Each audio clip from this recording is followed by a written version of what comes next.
Chapter 60. In the year 500, in the 7th month, on the 14th day of the month, in the life of Enoch. In that parable I saw how a mighty quaking made the heaven of heavens to quake, and the host of the Most High, and the angels, 1,000 thousands and 10,000 times 10,000, were disquieted with a great disquiet. And the head of days sat on the throne of his glory, and the angels and the righteous stood around him. And a great trembling seized me, and fear took hold of me, and my loins gave way, and dissolved were my reins, and I fell upon my face. And Michael sent another angel from among the holy ones, and he raised me up. And when he had raised me up, my spirit returned, for I had not been able to endure the look of this host, and the commotion, and the quaking of the heaven. And Michael said unto me, Why art thou disquieted with such a vision? Until this day lasted the day of his mercy, and he hath been merciful and long suffering towards those who dwell on the earth.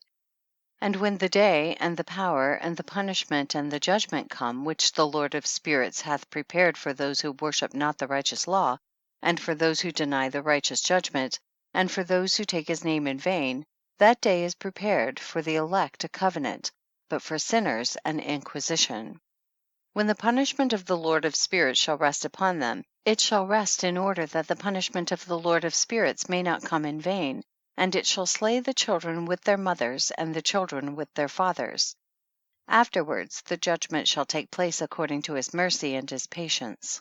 And on that day were two monsters parted, a female monster named Leviathan, to dwell in the abysses of the ocean over the fountains of the waters, but the male is named Behemoth, who occupied with his breast a waste wilderness named Duodain on the east of the garden where the elect and righteous dwell, where my grandfather was taken up, the seventh from Adam, the first man whom the Lord of spirits created.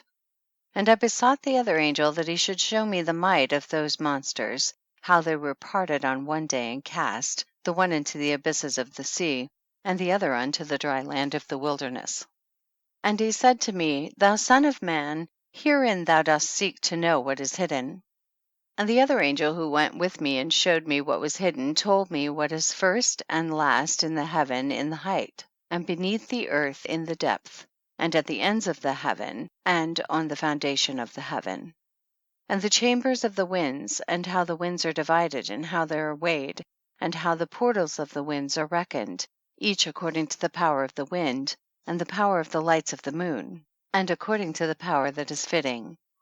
And the divisions of the stars according to their names, and how all the divisions are divided. And the thunders according to the places where they fall, and all the divisions that are made among the lightnings, that it may lighten, and their host, that they may at once obey. For the thunder has places of rest which are assigned to it while it is waiting for its peal, and the thunder and lightning are inseparable, and although not one and undivided, they both go together through the spirit and separate not. For when the lightning lightens, the thunder utters its voice, and the spirit enforces a pause during the peal, and divides equally between them. For the treasury of their peals is like the sand, and each one of them as it peals is held in with a bridle, and turned back by the power of the spirit, and pushed forward according to the many quarters of the earth. And the spirit of the sea is masculine and strong, and according to the might of his strength he draws it back with a rein, and in like manner it is driven forward and disperses amid all the mountains of the earth. And the spirit of the hoarfrost is his own angel, and the spirit of the hail is a good angel, and the spirit of the snow has forsaken his chambers on account of his strength. There is a special spirit therein, and that which ascends from it is like smoke, and its name is frost. And the spirit of the mist is not united with them in their chambers, but it has a special chamber, for its course is glorious, both in light and in darkness, and in winter and in summer, and in its chamber is an angel. And the spirit of the dew has its dwelling at the ends of the heaven, and is connected with the chambers of the rain, and its course is in winter and summer. And its clouds and the clouds of the mist are connected, and the one gives to the other.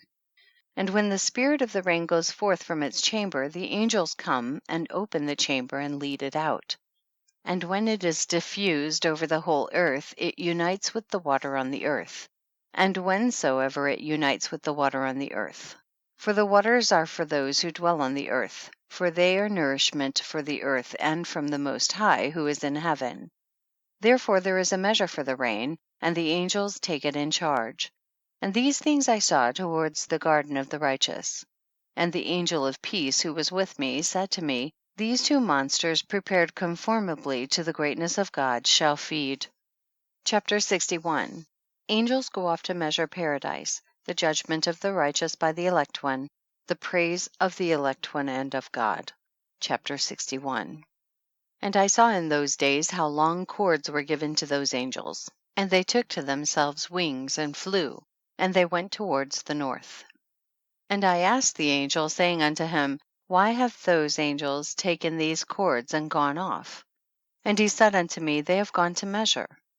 And the angel who went with me said unto me, These shall bring the measures of the righteous, and the ropes of the righteous to the righteous, that they may stay themselves on the name of the Lord of spirits forever and ever. The elect shall begin to dwell with the elect, and those are the measures which shall be given to faith, and which shall strengthen righteousness. And these measures shall reveal all the secrets of the depths of the earth. And those who have been destroyed by the desert, and those who have been devoured by the beasts, and those who have been devoured by the fish of the sea, that they may return and stay themselves on the day of the elect one. For none shall be destroyed before the Lord of spirits, and none can be destroyed. And all who dwell above in the heaven received a command, and power, and one voice, and one light like unto fire. And that one with their first words they blessed, and extolled and lauded with wisdom, and they were wise in utterance and in the spirit of life. And the Lord of spirits placed the elect one on the throne of glory, and he shall judge all the works of the holy above in the heaven, and in the balance shall their deeds be weighed. And when he shall lift up his countenance to judge their secret ways according to the word of the name of the Lord of spirits, and their path according to the way of the righteous judgment of the Lord of spirits, then shall they all with one voice speak and bless, and glorify and extol and sanctify the name of the Lord of spirits. And he will summon all the host of the heavens, and all the holy ones above, and the host of God, the cherubic, seraphim, and ophanim, and all the angels of power, and all the angels of principalities, and the elect one, and the other powers on the earth and over the water. On that day shall raise one voice, and bless and glorify, and exalt in the spirit of faith, and in the spirit of wisdom, and in the spirit of patience, and in the spirit of mercy, and in the spirit of judgment and of peace, and in the spirit of goodness, and shall all say with one voice, Blessed is he, and may the name of the Lord of spirits be blessed forever and ever. All who sleep not above in heaven shall bless him, and all the holy ones who are in heaven shall bless him, and all the elect who dwell in the garden of life. And every spirit of light who is able to bless and glorify and extol and hallow thy blessed name, and all flesh shall beyond measure glorify and bless thy name forever and ever. For great is the mercy of the Lord of spirits, and he is long-suffering, and all his works and all that he has created he has revealed to the righteous and elect, in the name of the Lord of spirits.